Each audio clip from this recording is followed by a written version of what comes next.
Arestado ang isang lalaki matapos mahulihan ng iba't ibang uri ng armas. Ang suspect, nagpakilalang dating sundalo. May unang balita si Bam Alegre.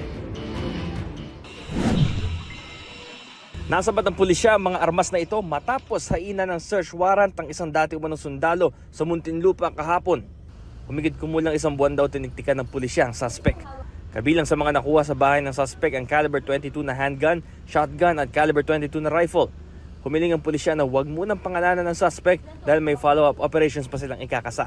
Sa investigasyon ng pulisya, ibinibenta umano ng suspect ang mga armas at posibleng ginagamit din sa krimen. During the process of investigation, he admitted na ito ay mga firearms na kumbaga nasa possession niya talaga. And it is noteworthy also na during the interview conducted, nasabi niya na itong firearms na to ay binebenta niya sa kanyang mga close friends.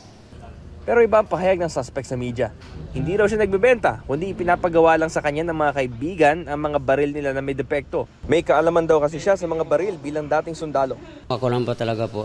Tumatago lang kanya ako sa dansadal lang kasi hindi naman alam ng asawa ko kasi may sakit pa. Gipit lang talaga ako yung nahagawa kong ganyan. Hindi ko mo din iniisip nga, simple, nagatiwala naman ako, akala ko. Safety naman yung natirahan ko, bilang sideline ko naman, hindi naman yan ang inakaboy kasi nagmamasada po ako. Nasa forensics unit na ng Muntinlupa Police ang mga baril. Sasailalim naman ang suspect sa inquest proceedings. Aalamin din ng mga otoridad kung totoong dating sundalo ang suspect.